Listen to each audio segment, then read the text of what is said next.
Hace años, leí sobre un hombre que quería un barómetro. Él se compró un modelo muy caro de Abercrombie y Fitch, un muy costoso y minuciosamente calibrado barómetro para pronosticar el tiempo. Él quería colocarlo en algún lugar en su casa, quizás sobre la chimenea. Lo desenvolvió cuidadosamente y al mirarlo, notó que la aguja indicaba al sector que decía huracán. Lo sacudió y aún no se ajustó. Lo sacudió nuevamente, pero la aguja no se movió. Él dijo, con todo lo que pagué por esta cosa, y ahora tengo un barómetro defectuoso. Él vivía en Long Island y rumbo al trabajo abordó un tren para llegar a la ciudad. Cuando iba sentado, escribió una fuerte carta a Abercrombie y Fitch por haberle enviado un barómetro defectuoso. Cuando él regresó a Long Island, el barómetro había desaparecido y también su casa. Porque fue en el año 1938 cuando el gran huracán pasó por ahí. El barómetro no estaba descompuesto. Simplemente él rehusó creer que un huracán venía en camino. Permítame decirle, mi estimado amigo, que no hay nada defectuoso con la palabra de Dios. No necesita ajuste. Necesita creerla. Dios nos está diciendo que hay tormentas que vienen a este viejo mundo, y 2 Tesalonicenses capítulo 2 nos advierte que está por venir un huracán llamado la Gran Tribulación. Nos dice que se levantará un hombre que la Biblia llama el hombre de pecado. He titulado el mensaje de hoy, El superhombre de Satanás. El superhombre de Satanás. Está por venir. Y yo creo que ya solo espera su turno un hombre que será el diablo encarnado. Él será Satanás en forma humana. Y se le llama en la Biblia la bestia. Se le llama el anticristo, el hombre de pecado. Se le llama el hijo de perdición. El segundo capítulo de 2 Tesalonicenses nos advierte sobre él y no debemos atrevernos a ignorarlo. He estudiado este pasaje y lo he dividido en 6 puntos y quiero que usted los mire muy cuidadosamente conmigo esta mañana. El primero que deseo que usted vea es el que voy a llamar cómo la mofa hacia Dios es relatada. Anótelo. La mofa hacia Dios es relatada. 2 Tesalonicenses, versículos del 3 al 5. Nadie os engañe en ninguna manera, porque no vendrá. Habla que el día del Señor no vendrá sin que antes venga la apostasía y se manifieste el hombre de pecado, el hijo de perdición, el cual se opone y se levanta contra todo lo que se llama Dios o es objeto de culto, tanto que se sienta en el templo de Dios como Dios, haciéndose pasar por Dios. ¿No os acordáis que cuando yo estaba todavía con vosotros os decía esto? Está por venir una horrible mofa hacia Dios. Y Pablo relata esta burla hacia Dios que pronto viene. Lo que está diciendo es que Satanás va a lanzar un último insulto en la cara del Rey del cielo. Y el agente de esta blasfemia, el agente de este insulto al Omnipotente, va a ser lo que la Biblia llama el hombre de pecado. Satanás siempre imita a Dios. Martín Lutero lo llama el simio de Dios, porque él siempre imita a Dios. La ambición consumidora de Satanás es, seré semejante al Altísimo. Por ello, si Dios tiene su Cristo, Satanás tiene su anticristo. El prefijo anti, y de paso permítame aclarar que el apóstol Juan es el único que usa este término de anticristo en la Biblia, pero lo usa repetitivamente. El prefijo anti significa 2 cosas. Número 1, significa contra. Número 2, significa en lugar de. Es exactamente lo que la bestia es. Ella está contra Cristo y también se presenta a sí misma en lugar de Cristo. El diablo siempre ha querido ser adorado. Y lo que Jesucristo es al Padre, el anticristo es al diablo. Jesús podía decir cuando estaba aquí sobre la tierra, el que me ha visto a mí, ha visto al Padre. El anticristo será capaz de decir, el que me ha visto a mí, ha visto a mi Padre. Solo que su padre es el diablo, como lo verá. Él será Satanás en carne humana. Quizás algún individuo, alguna persona que está viva hoy, será el que se levantará y llegará a ser lo que conocemos como la bestia, el anticristo, el hombre de pecado, el hijo de perdición. Pero yo simplemente quiero decir que Pablo relata la mofa hacia Dios, la burla hacia Dios. Está por venir uno que se sentará en el templo de Dios y se hará pasar por Dios. Segundo, no solo la mofa hacia Dios es relatada, sino el misterio de iniquidad está restringido. El misterio de iniquidad está restringido. Leamos el versículo 6. Y ahora vosotros sabéis lo que lo detiene, es decir, al anticristo, a la bestia, a fin de que a su debido tiempo se manifieste. Existe algo que está restringiendo al anticristo. Note el versículo 7. Porque ya está en acción el misterio de la iniquidad, solo que hay quien al presente lo detiene, hasta que él a su vez sea quitado de en medio. Vemos claramente donde la palabra dice que alguien presente lo detiene o lo restringe. Pablo dice que el misterio de iniquidad ya está en acción. Este misterio ya obraba en los tiempos de Pablo. La palabra acción significa ejercer poder. Lo que el apóstol Pablo está diciendo es que hay una fuerza satánica, malévola fuerza, que llamo el misterio de iniquidad. Es esta fuerza la que dará poder al anticristo. Él dijo, está ejerciendo en mi tiempo. Sin duda usted y yo hemos visto las obras del anticristo hoy, pero estas están restringidas. Es como si el diablo estuviera encadenado. A esta conspiración diabólica, la Biblia la llama el misterio de iniquidad. Permítame decirle que hay seres espirituales que la Biblia llama demonios.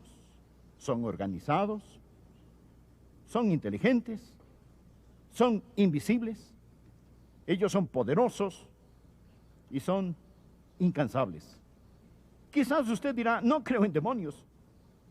Le recuerdo que los doctores medievales no creían en las bacterias, pero éstas les hacían daño. La Biblia dice en Efesios 6:12, porque no tenemos lucha contra sangre y carne, sino contra principados, contra potestades, contra huestes espirituales de maldad en las regiones celestes. Existe un misterio de iniquidad, pero la Biblia enseña que está restringido. Este está siendo detenido. Vimos que la mofa hacia Dios es relatada, y el misterio de iniquidad está restringido. Existe algo y alguien que de algún modo está impidiéndole al anticristo hacer lo que quiere. Continuemos con el tercer punto. El ministerio del Espíritu será removido. El ministerio del Espíritu será removido. Por favor, mire los versículos 7 y 8. Porque ya está en acción el misterio de la iniquidad, solo que hay quien al presente lo detiene hasta que él, a su vez, sea quitado de en medio. Note la palabra él y ponga un círculo a su alrededor. Y entonces se manifestará aquel inicuo, el inicuo o el maligno, a quien el Señor matará con el espíritu de su boca y destruirá con el resplandor de su venida. Regresemos al versículo 6. Y ahora vosotros sabéis lo que lo detiene. Ponga un círculo alrededor de lo que. Y en el versículo 7 subraya la palabra él. Hay algo que detiene al hombre de pecado. Y hay alguien que detiene al hombre de pecado. Vemos que existe alguien y algo que restringe o detiene al anticristo. Bien, permítame decirle que el versículo 6 habla de la iglesia y el 7 habla del Espíritu Santo. ¿Dónde mora el Espíritu Santo? En nosotros, en nosotros. Él vive en nosotros, la iglesia del Señor Jesucristo. Es lo que del versículo 6. Y Él es el Espíritu Santo quien vive en lo que. El Espíritu Santo vive en mí. Y mientras la iglesia esté aquí, el anticristo no puede tener completo control. Porque cuando el anticristo venga, Dios va a derramar su ira sobre el mundo. Mas verá, mi amigo, no nos ha puesto Dios a nosotros para ira. Porque la iglesia está aquí restringiendo el poder del anticristo. Bien, esto me trae al cuarto punto. La maestría de Satanás será liberada. La maestría de Satanás será liberada. Segunda Tesalonicenses 2, comenzamos a leer en el versículo 7.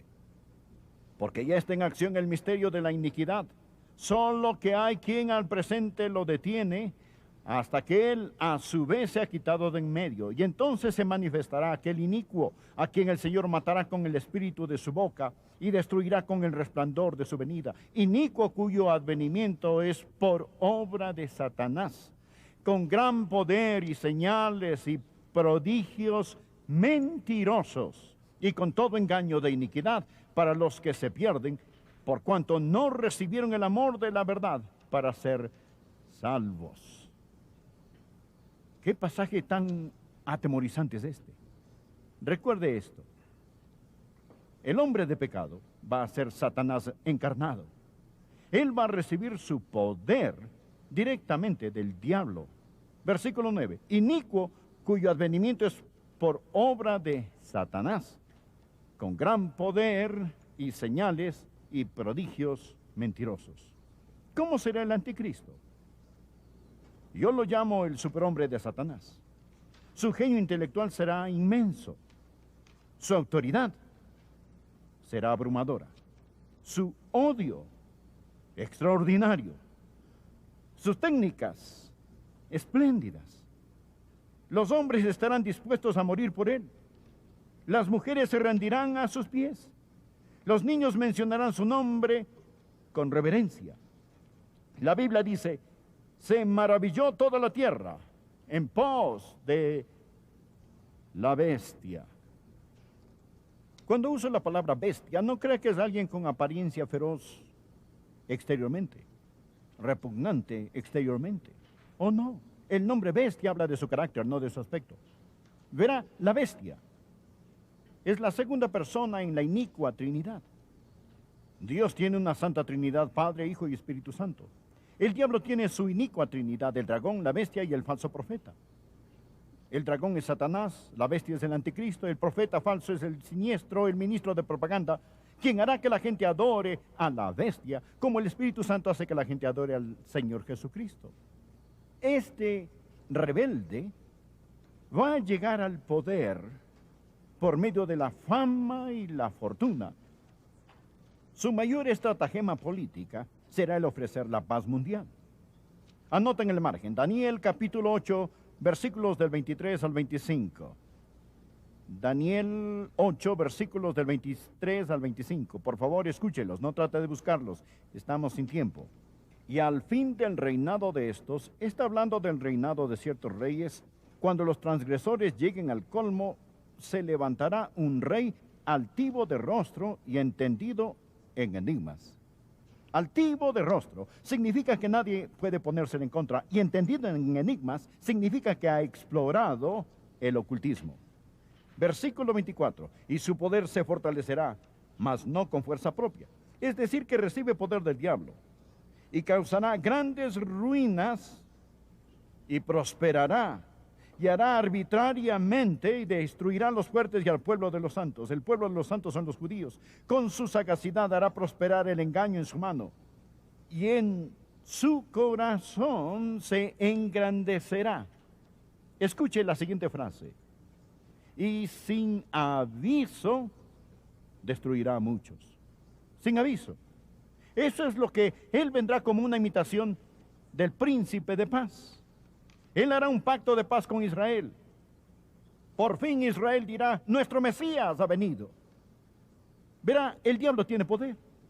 Él tiene poder para realizar milagros. Mire otra vez el versículo 9. Inicuo cuyo advenimiento es por obra de Satanás, con gran poder y señales y prodigios mentirosos. Usted dirá, no creería en su mentira. Mi amigo, le prometo que usted creerá sus mentiras si pasa la gran tribulación después de haber oído y rechazado el evangelio de Jesucristo. Rechazaron la verdad, por cuanto no recibieron el amor de la verdad para ser salvos, dice la Biblia. Por esto les envía un poder engañoso para que crean la mentira. Usted dirá, yo no pensé que el diablo tuviera poder para realizar milagros. Vea lo que dice Apocalipsis 16, versículos 13 y 14.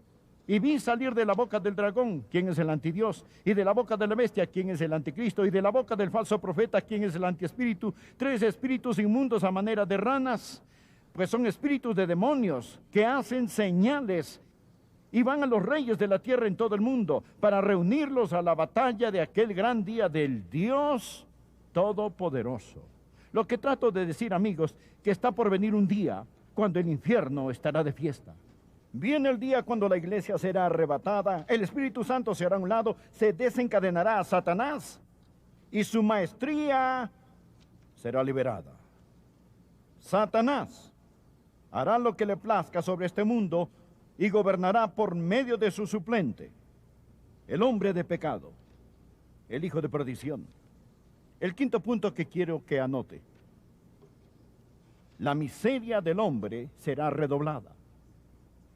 La maestría de Satanás será liberada y la miseria del hombre será redoblada. Por favor, mire los versos 11 y 12. Por esto Dios les envía un poder engañoso. ¿A quién se los envía? A la gente de la tierra, para que crean la mentira, a fin de que sean condenados todos los que no creyeron a la verdad. Se sentaban en una iglesia como esta, escuchando a un predicador rogarles con todo su corazón que se salvaran. Pero oh, no, prefirieron su forma pecadora y egoísta de vivir. No recibieron el amor de la verdad para ser salvos, sino que se complacieron en la injusticia. Dice, a fin de que sean condenados todos los que no creyeron a la verdad, sino que se complacieron en la injusticia. La miseria del hombre será redoblada. Cuando venga el anticristo, va a convertir el mundo entero en un campo de concentración, con todos los prisioneros numerados. ¿Cómo será? Él será como los Césares, Napoleones, Hitlers, Stalines, Khomeinis, Saddam Hussein, todos mezclados en una sola persona. Posteriormente hablaremos quizás de la marca de la bestia. Las computadoras le ayudarán a reglamentar a todos. Ya estamos siendo reglamentados.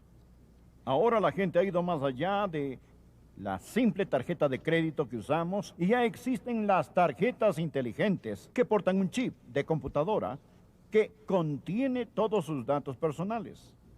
Sería algo muy fácil sacar este chip de computadora de la tarjeta inteligente y colocarla en la carne humana. A usted se le ha dado un número y yo tengo un número. Ayer traté de entrar en un edificio de gobierno y me preguntaron, ¿tiene su número del Seguro Social? No sabía que este era para controlarme o identificarme. Era solo un número para que me pudieran pagar mi pensión. Pero ahora las instituciones financieras y otras compañías lo usan con propósitos de identificación. He notado que ahora mi número de Seguro Social está en mi licencia de conducir. Hoy en día, el gobierno da un número de seguro social a todos los niños de 2 años de edad. Pronto todo niño tendrá un número. Estamos siendo organizados y la tecnología lo puede llevar todo a cabo. Le repito, mi amigo, está por venir un tiempo de terror. Se acerca a este mundo y la miseria del hombre será redoblada. No tengo tiempo para ahondar más porque se me termina el tiempo, mas mencionaré el último punto. Y esta es la parte gloriosa. Si piensa que soy un pesimista, se equivoca. Usted mira hoy un radiante optimista. Quiero contarle que después de la resurrección de Jesucristo en el Nuevo Testamento, no hay ni una sola nota pesimista. Ni una. Ni una. El apóstol Pablo no está escribiendo para amenazar a esta gente. Él escribe para consolar a estas personas y para darles esperanza. Por ello, lo último que quiero mencionar: la majestad de Jesús es revelada. Cuando la maestría de Satanás sea liberada, solo llegará a ser el terciopelo negro sobre el cual el diamante de su gloria brille aún mucho más. Por favor, leamos el versículo 8.